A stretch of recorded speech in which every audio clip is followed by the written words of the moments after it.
Sir Topham Hatt works his engines hard, but they are very proud when he calls them really useful.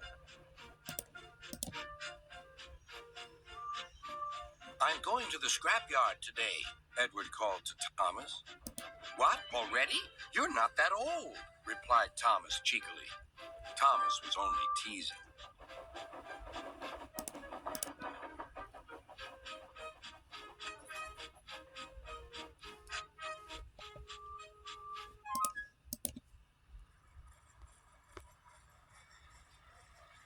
The scrapyard is full of rusty old parts and machinery. They're broken into pieces, loaded into cars, and Edward pulls them to the steelworks where they are melted down and used again.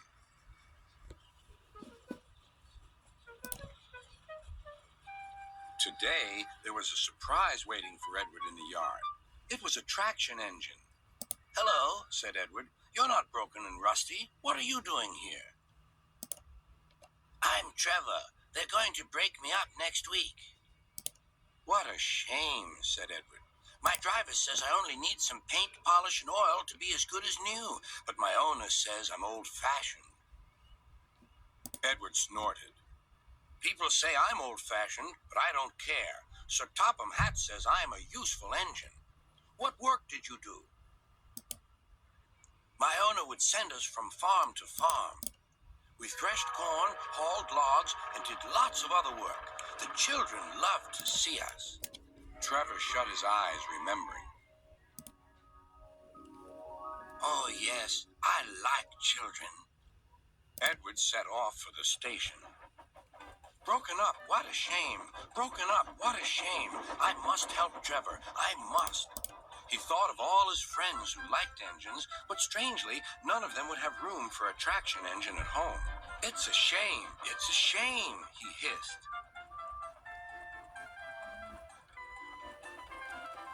Then, beep, beep. Why didn't I think of him before? There on the platform was the very person.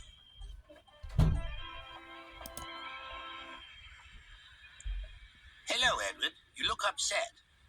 What's the matter, Charlie? He asked the driver. There's a traction engine in the scrapyard, Vicar. He'll be broken up next week. Jem Cole says he never drove a better engine. Do save him, sir. He saws wood and gives children rides. We'll see, replied the vicar. Jem Cole came on Saturday.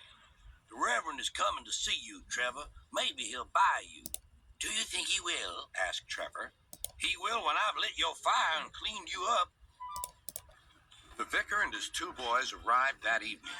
Trevor hadn't felt so happy for months. He chuffered about the yard. Show your paces, Trevor, said the vicar.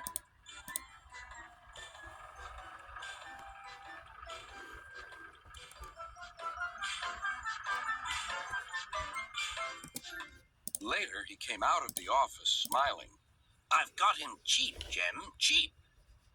Do you hear that, Trevor? Cried Jem. The Reverend saved you, and you live at the vicarage now. Beep, beep, whistled Trevor. Now Trevor's home is in the vicarage orchard, and he sees Edward every day.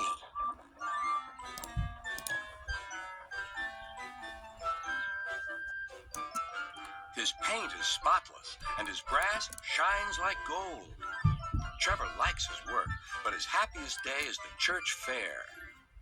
With a wooden seat bolted to his bunker, he chuffers round the orchard, giving rides to children.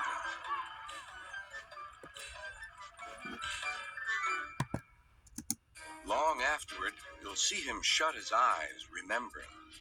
I like children, he whispers happily.